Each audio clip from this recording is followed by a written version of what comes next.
बिस्मिल्लाहिर्रहमानिर्रहीम। अस्सलाम वालेकुम। आज का जो हमारा टॉपिक है वो है laser rate equations for a 4 level system. जिसमें हम 4 लेवल सिस्टम जो है उसको डिस्कस करेंगे। तो हम फर्ज कर लेते हैं कि हमारे पास 4 एनर्जी लेवल्स हैं जिनकी जो पॉपुलेशन डेंसिटी है वो N1 है फर्स्ट लेवल की, N2 है सेकंड लेवल की, N3 है थर्ड लेवल की और N4 है फोर्थ लेवल की। और इनकी जो करस्पॉन्डिंग एनर्जीज़ हैं वो है E1, E2, E3 और E4। तो जैसे कि हमने पढ़ा था कि जो पॉपुलेशन इन्वर्जन है वो जो दरमियान वाले लेवल्स होते हैं उनमें हो सकती है, उनमें पॉसिबल है, और जो एंड लेवल्स हैं यानी फर्स्ट उसमें तो पॉसिबल ही नहीं है। तो जो पॉपुलेशन इन्वर्जन पॉसिबल हो सकती है वो सेकंड और थर्ड लेवल के अंदर जो है पॉसिबल है। लिहाजा हम इन्हीं लेवल्स की जो है वो बात करेंगे, इन्हीं की जो रेट इक्वेशन है वो हम जो है वो डिस्कस करेंगे। तो यहाँ पे हम ये अस्यूम कर लेते हैं कि R2 वो रेट है जिससे हमारा जो एनर्जी लेवल E4 है वो पॉपुलेट होता है थ्रू पंपिंग। इन जब हम पंपिंग करते हैं तो जिससे हमारे जो एटम्स हैं वो E4 लेवल में जाते हैं, उस रेट को, उस पंपिंग रेट को हम जो है वो R2 का नाम दे देते हैं। अब चूँकि जितने एटम्स जो हैं वो E4 लेवल में जाएंगे वो सारे के सारे अपना लाइफ टाइम वहाँ जो गुजारने के बाद E3 के अंदर जो है वापस आ जाएंगे। और हम ये यहाँ पे अस्यूम करते हैं कि जो E4 लेवल के अंदर एटम्स हमने एक्साइट किए हैं वो E3 में आए हैं, लेकिन वो थ्रू नॉन रेडिएटिव ट्रांजिशंस के थ्रू जो है वो आए हैं। अब चूँकि सारे के सारे एटम्स जो हैं जो एक्साइट हुए थे E3 में आ जाएंगे, इसलिए हम R2 को R3 का पॉपुलेटिंग रेट भी कह सकते हैं। तो इस चीज़ को अस्यूम करते हुए हम जो लेवल 3 है उसकी जो रेट इक्वेशन है उसको जो है वो लिखते हैं। तो R2 जो है वो हमारी N3 की जो पॉपुलेशन है E3 की उसको इंक्रीज़ कर रहा है, लिहाजा ये पॉजिटिव टर्म होगी। और इसमें ये वाली जो टर्म है ये ट्रांजिशंस हैं, स्टिमुलेटेड ट्रांजिशंस हैं from second to third level. और जो भी ये भी टर्म हमारी जो E3 है उसकी पॉपुलेशन इंक्रीज़ करने का सबब बन रही है, लिहाजा ये भी पॉजिटिव है। और ये वाली जो टर्म है ये स्टिमुलेटेड एमिशन को रिप्रेजेंट करेगी। और ये वाली जो टर्म है ये हमारे जो स्पॉन्टेनियस ट्रांजिशंस हो रही हैं from third level to second level.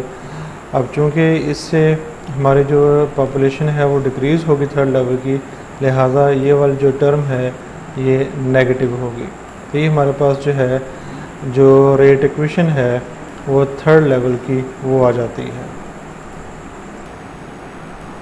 अब चूँकि थर्ड और सेकंड लेवल में जो स्टिमुलेटेड ट्रांजिशंस हो सकती हैं उनके लिए जो फोटॉन्स रिक्वायर्ड हैं उनकी जो एनर्जी होगी वो सेम होगी, मतलब वो सिमिलर होंगे।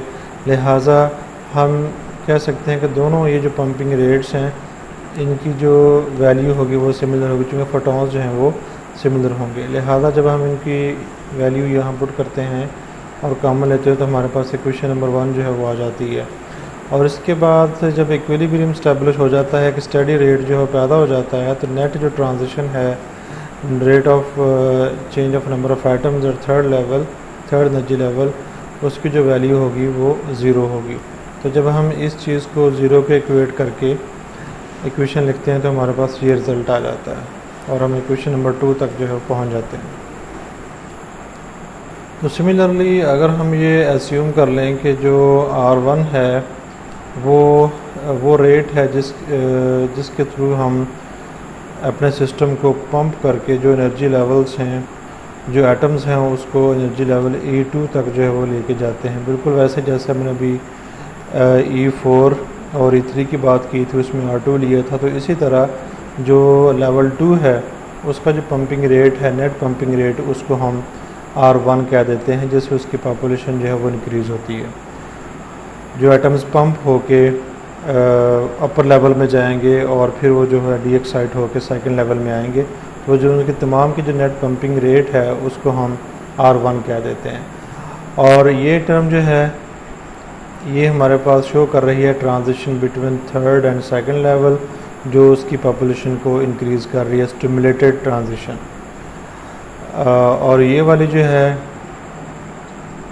वो ट्रांजिशन है जो सेकंड लेवल से थर्ड लेवल में हो रही है, और ये हमारी पॉपुलेशन को जो है वो डिक्रीज़ कर रही है, चूँकि एटम्स जो है वो सेकंड से थर्ड में जाएंगे, लिहाजा इसकी वैल्यू जो है वो नेगेटिव होगी।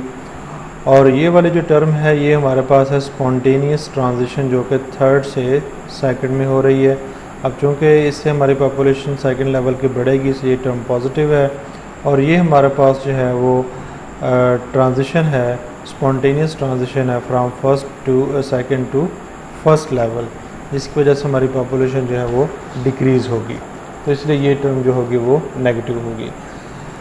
तो जब हम जैसे हमने पीछे डिस्कस किया है कि स्टिमुलेटेड ट्रांजिशंस जो हैं बिटवीन टू सिमिलर लेवल्स वो सेम फोटॉन्स सेम सोर्स से होती हैं, इसलिए हम उनको सेम लिख सकते हैं। तो इनके लिखने के बाद जब हम कॉमन लेंगे तो ये हमारे पास टर्म बन जाएगी, और फाइनली हमारे पास इक्वेशन नंबर 3 जो है वो आ जाएगी। और जब अभी स्टडी रेट स्टैब्लिश हो चुका होगा यानी इक्विलिब्रियम के ऊपर, तो उसमें जो नेट रेट होगा हमारे लेवल की पॉपुलेशन के चेंज होने का वो ज़ीरो होगा। तो जब हम अपनी इक्वेशन नंबर 3 को इक्वेशन अपना ज़ीरो के इक्वल रखते हैं स्टडी स्टेट, फिर हमारे पास इक्वेशन नंबर 4 जो है वो आ जाती है। तो अब हम जो इक्वेशन नंबर 2 है और इक्वेशन नंबर 4 उन दोनों को ऐड करते हैं नेट रेट देखने के लिए। तो हम देख रहे हैं कि हमारी ये वाली जो टर्म्स हैं ये कैंसिल आउट हो जाएंगी, और ये हमारे जो टर्म्स हैं दो ये हमें जो हैं वो मिलेंगी। तो ये हमारे पास जो है नेट रिज़ल्ट आ जाता है। तो उसको रीअरेंज करेंगे तो हमारे पास ये रिज़ल्ट आ जाएगा। तो अब अगर ये चाहते हैं कि हमारा जो पॉपुलेशन है थर्ड लेवल में वो ज़्यादा हो as compare to second level, यानी कि उसकी पॉपुलेशन जो है वो लोअर लेवल से ज़्यादा हो, पॉपुलेशन वर्जन उसमें पैदा हो, तो उसके लिए ज़रूरी ये है कि जो हमारा पंपिंग रेट है R2 it must be very very larger than as compare to R1, यानी कि जो एटम्स जो हैं नेट पंपिंग के थ्रू हमारे थर्ड लेवल में आ रहे हैं उनकी तादाद ज़्यादा होनी चाहिए पर यूनिट टाइम बनिस्बत उनके जो हमारे सेकंड लेवल में आ रहे हैं। तो जब हम इस कंडीशन को अपने इस इक्वेशन के अंदर पुट करते हैं तो फिर हमारे पास जो है वो ये रिज़ल्ट आता है। यानी जब ये वैल्यू इसकी बहुत ज़्यादा होगी तो हम ये अस्यूम कर सकते हैं कि जो R1 की वैल्यू है it is nearly equal to 0। तो जब हम ये वैल्यू अपनी इस इक्वेशन के अंदर पुट करेंगे तो हमारे पास जो फाइनल रिज़ल्ट है वो ये आ जाएगा। तो इसको हम रीअरेंज करेंगे तो ये हमारे पास जो है वो ये रिज़ल्ट आ जाएगा। तो अब अभी हमने जो N2 की वैल्यू निकाली है प्रीवियसली, उसको हम जो इक्वेशन नंबर 2 थी उसके अंदर पुट करते हैं तो ये हमारे पास रिज़ल्ट आ जाएगा। तो इसको आप रीअरेंज करें तो ये रिज़ल्ट आ जाएगा, और फाइनल जो हमारे पास N3 की पॉपुलेशन है वो ये आ जाएगी। अब जो कि हमारा जो ऑब्जेक्टिव था वो ये था कि हमने N3 और N2 के दरमियान पॉपुलेशन देखनी थी, यानी N3 की पॉपुलेशन हम चाह रहे हैं कि ज़्यादा हो पॉपुलेशन, यानी पॉपुलेशन वर्जन पैदा हो एज़ कम्पेयर टू N2। तो इसलिए फिर हम क्या करते हैं कि जो N3 थी की वैल्यू थी और N2 की जो वैल्यू है, यानी जो हमारे पास N3 की वैल्यू है ये और N2 की जो वैल्यू है, इनको हम सब्ट्रैक्ट करते हैं और वो कंडीशन निकालते हैं कि किस कंडीशन के तहत हमारी जो N3 की वैल्यू है वो ज़्यादा होगी एज़ कम्पेयर टू N2, यानी किस कंडीशन के तहत पॉपुलेशन इन्वर्जन जो है वो पैदा होगी। तो वो कंडीशन देखने के लिए हम दोनों की जो पॉपुलेशन है उसका डिफरेंस जो है वो देखते हैं।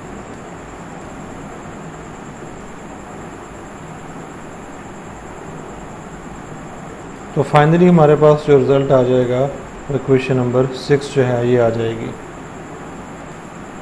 तो अभी हमने जो इक्वेशन नंबर 6 निकाली है वो हमारी ये इक्वेशन थी।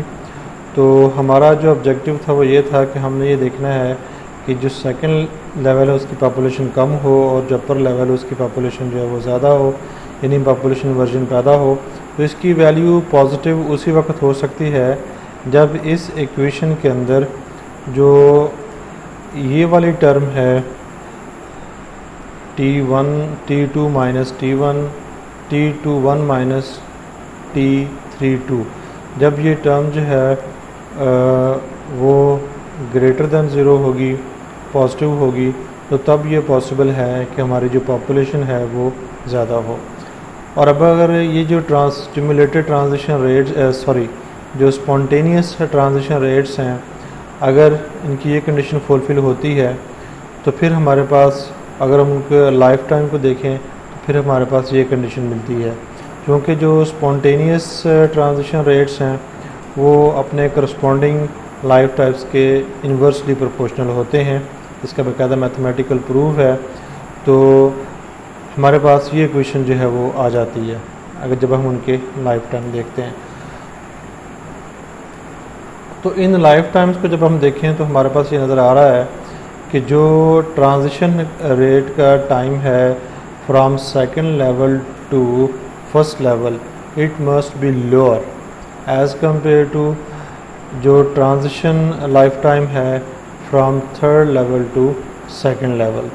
तो ये लाइफ टाइम जो है अगर ज़्यादा होगा, यानी थर्ड लेवल में एटम का स्टे टाइम जो है अगर ज़्यादा होगा, तो फिर ये वाली टर्म जो है वो पॉजिटिव होगी।